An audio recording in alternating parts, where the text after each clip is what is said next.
auditeurs, bienvenue sur Breads Fox Radio dans cette émission quasi culte puisqu'il s'agit d'une émission qui s'intitule De Breads et de Rock. Et aujourd'hui c'est un peu spécial parce qu'en fait je suis carrément sur le terrain, j'ai mis les Rangers, j'ai mis le treillis, je suis sorti dans la jungle dinardaise et j'ai réussi donc à gravir toutes les étapes pour me rendre jusqu'au bar rock café à Dinard, au lieu de la musique dinardaise, on peut le dire. Et ce soir, on a une chance inouïe à Dinard. On a un artiste hors du commun. Je dirais même une bande d'artistes, parce qu'ils sont plusieurs. Là, je les compte. Ils sont autour d'une table en train de manger des pâtes à la bolognaise. Il y en a 1, 2, 3, 4, 5, 6, 7. Rien que ça. 7 artistes. C'est fou. Eh bien, bonsoir, monsieur Bantunani. C'est plutôt le nom du groupe ou c'est ton nom, Michel ? C'est le nom de l'humanité. C'est le nom du mercenaire de la joie. Le nom du mercenaire de la joie. Mais c'est beau. Tu es un poète. Tu es un homme de paix. Tu viens d'où, Michel ? Alors, les Bantunani ont plusieurs origines. On est avant tout du Congo, qui est notre source première, donc terre africaine, sur laquelle on s'appuie pour avoir notre groove. Mais à ma gauche, à ma droite, pardon, vous verrez qu'il y a le Laos. À ma gauche, il y a Niwabas au Japon. Voilà, c'est un groupe qui, dès sa conception, a été conçu pour être un groupe ouvert aux sonorités du monde. Tu as un look pas possible, mais carrément, hein, un chouïa de Keza Jones que j'aime beaucoup. Tu connais, hein, Keza, évidemment. On se connaît bien. On se connaît. Mais c'est mon rival quand même. C'est ton rival ? Non, il n'y a pas de rival. Vous avez chacun votre style. J'ai écouté tout à l'heure, je vous ai entendu répéter. Franchement, vous avez un style bien particulier. D'ailleurs, tu vas nous en parler après. Moi, ma première question, pourquoi tu as atterri à Dinard ? Alors, l'année dernière, on a fait la tournée des plages bretonnes et normandes. On a fait 10 plages normandes, on n'a fait que 5 plages bretonnes et on a eu beaucoup de critiques des radios bretonnes. Ils ont dit voilà, on vous a découvert rapidement mais pas assez, et donc on a voulu là pendant quelques temps vraiment sillonner la Bretagne, mais pas de manière festival ou de manière grosse salle de concert. Moi, ce que j'aime dans mon groupe, c'est pouvoir le rendre humain, c'est-à-dire proche du public, quasiment parfois dans le bar où je sens la musique, d'autant qu'en ce moment on est en pleine création de nouvel album, donc ça me permet toujours d'évaluer un peu le groove et de le rendre plus sensible. D'accord. Alors moi, ce que je propose, c'est tout de suite, on va envoyer un titre. Hein, on va balancer le son de façon à mettre nos auditeurs à l'aise avec ta musique et avec ton univers musical, enfin avec votre univers, parce que vous êtes quand même 7. Et on y reviendra tout à l'heure. Allez, bon appétit.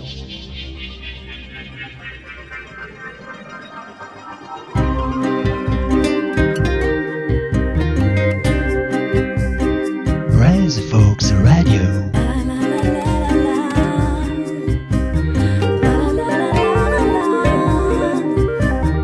Breads Fox Radio.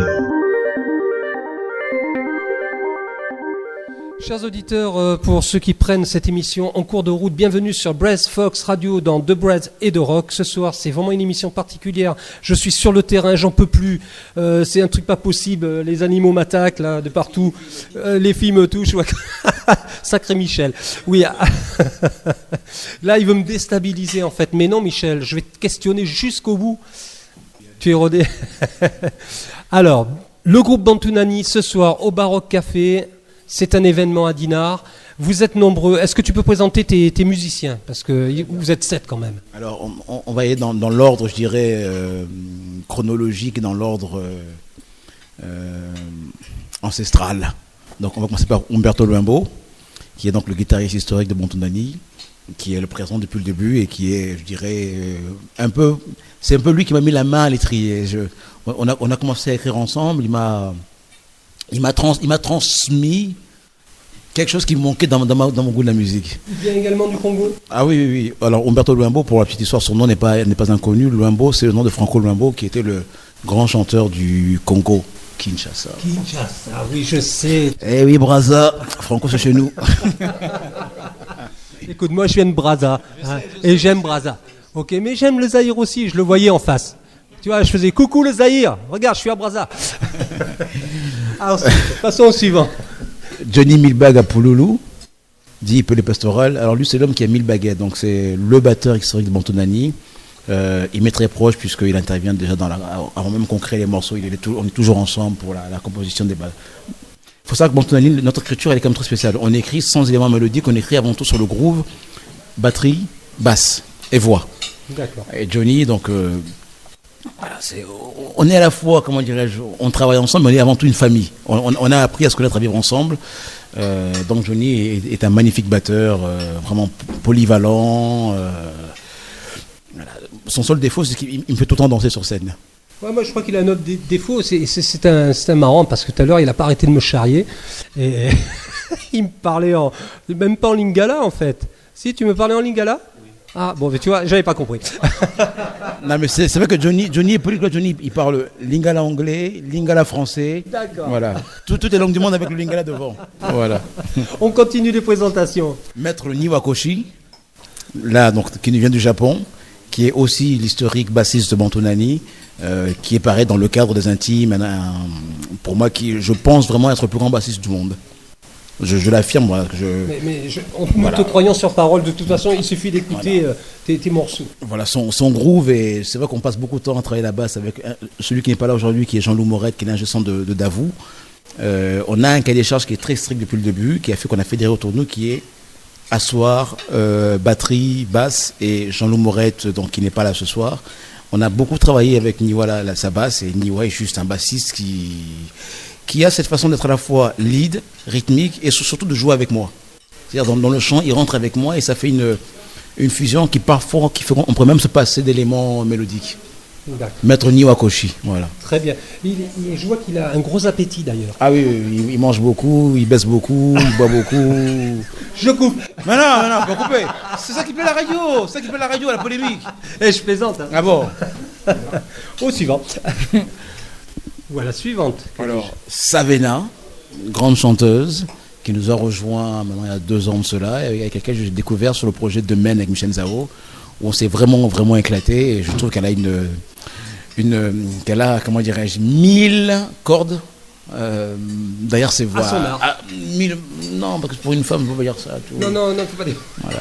Donc c'est vrai que Savena, j'étais amoureux d'elle, et puis elle m'a collé des râteaux. Ah, ouais, elle préfère Johnny parce que Johnny était un batteur, tout ça, elle aime pas les chanteurs. Tu sais comment c'est les chanteurs, tout ça. Non, Savena, elle a cette faculté de pouvoir changer de timbre en tout aisance, c'est une grande pro. Voilà, je suis très heureux de travailler avec elle. D'accord. Et puis il y a le charme vénin de l'Asie profond, le Laos lointain, le Bopedian, pas de problème. Loli Shunamani.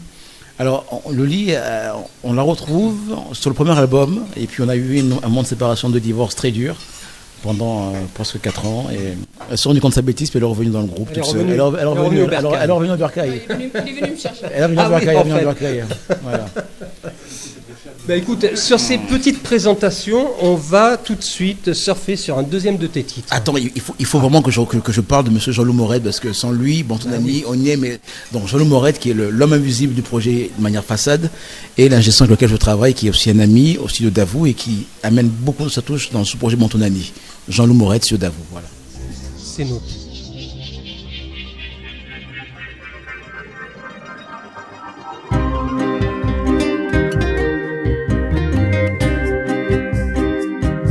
Folks Radio.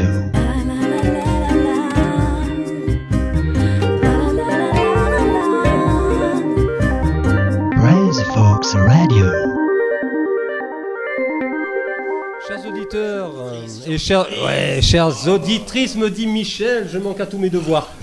Donc, chers auditeurs, chères auditrices, quel tombeur. Oui, je vais vous expliquer. En fait, je suis en présence du groupe Bantu Nani avec Michel. Michel, c'est un chanteur moitié Keza Jones, moitié Wilson Pickett. Enfin, c'est une espèce d'entité, il faut le voir pour le croire. Voilà. Ça te plaît comme compliment, Michel? Keza Jones, on est amis, mais bon, on est rivaux quand même. Mais vous êtes rivaux quand même. On a des contentieux quand même. Bon. Ah bon, d'accord. Mais bon, c'est un très grand musicien. Un homme généreux, très gentil. Il paraît. Salut Kezia. Donc, Michel, ta discographie. Parle-moi de ta discographie. Wow. Bah oui. Alors actuellement, donc en 8 ans d'exercice, on en est à notre 6e album et le 7e qui devrait sortir pour fin de cette année. Donc il y a les 5 albums sous le nom de Bantu Nani, qui est le groove, l'afro-groove sauvage, calibré pour la scène, pour transpirer, avec le message très fort, très politique. Du moins, c'est pas une musique engagée, c'est une musique consciente.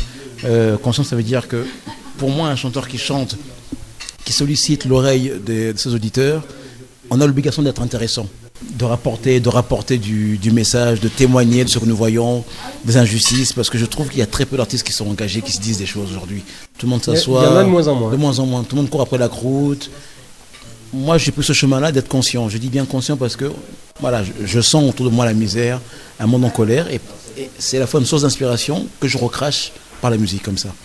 Et il y a donc 5 albums Montnani, et puis il y a ce projet d'album Michel Nzao, qui est un album plus confiné, plus soul. On passe un peu de la funk à la soul, et c'est un album concept qui actuellement rencontre un très grand succès dans le monde. Autre question qui me brûle les lèvres. Est-ce qu'il y a un gros festival en vue ou toujours les petites scènes là pour l'instant? Alors, il y a le Printemps de Bourges qui est en vue. Il y aura courant 2016 le nouveau Casino. Ça, c'est si j'arrive à finir l'album à temps. Voilà, disons que logiquement en 2016 on aurait dû ne pas tourner et finir le nouvel album, mais on ne pouvait pas dire non tout le temps. Voilà. Bon, on est un peu, et il y a 2 dates à Cologne et un gros festival à Berlin pour 2016. Voilà. D'accord, encore une question, pratiquement la dernière. Qu'est-ce que vous allez nous jouer ce soir? Ce soir, c'est la playlist avec laquelle nous tournons depuis maintenant 2 ans. Environ combien de titres? Alors, vous savez, chez les Bantous, on est toujours dans l'improvisation. C'est-à-dire qu'on a une base de 12 titres, mais qu'on peut tirer à l'infini. Mais là, je pense que ce soir, on va essayer de faire 20 titres donc, qui reprennent en gros la discographie de Montnani, et toujours chez nous, une part d'improvisation par rapport au public du soir. Qu'est-ce que tu peux dire aux Dinardais et Dinardaises qui vont rater ce concert ce soir? Eh ben, mes chers amis, vraiment, c'est ballot. Hein. Et je sais que dire ça en Bretagne, c'est un peu... C'est ballot. Hein. C'est un euphémisme, quoi. Ballot, c'est parapluie, bon... en tout cas, je suis très content d'être là parce qu'il y a quand même eu la pression de Christine et Marie pour que nous soyons là. Hein. Et l'accueil vraiment des médias locaux et du public à travers Facebook a été vraiment les dinars. Comment on dit les dinars Les Dinardais. Les Dinardais. Pour les habitants, oui. Dinardais. Vraiment, on a été impressionnés. On a eu 47 fans en espace de 10 jours de dinars. Et donc, c'est impressionnant. C'est impressionnant. Et donc, les dinardaises, je suis très sensible à cette manifestation. Voilà. Et un petit mot sur le Baroque Café. Comment tu ressens le lieu? Alors, comme toute la Bretagne que l'on découvre, donc l'accueil est très sympathique. Et donc, j'ai hâte d'être sur scène pour distiller mon afro-groove et découvrir un peu le public qui apparemment se manifeste nombreux ce soir pour nous voir sur scène. Et en tout cas, de l'avis que j'ai de Christine, c'est que Madame Lamidon était très agréable, très gentille, extraordinaire. Oh. Voilà. Ça c'est du compliment. Voilà. Ça c'est. Je vais même en faire un jingle. Je sens. Salut Lamidon, c'est ça. Bon, on va se quitter sur cette touche amusante. Chers auditeurs, chères auditrices, eh bien, j'espère que pour ceux qui ont raté, qui ont raté ce concert, parce que là, le concert va se jouer dans quelques minutes. Et ils sont en train de boire, de manger, ils se restaurent pour... Picoler. Voilà. Bon, bah écoutez, moi je vous dis bien le bonsoir, et puis je vais écouter un peu de musique quand même. Salut les humains, à bientôt sur Brass Fox Radio.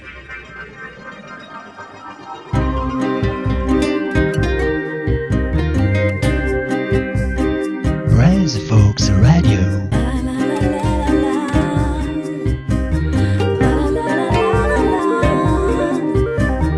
Brass Fox Radio.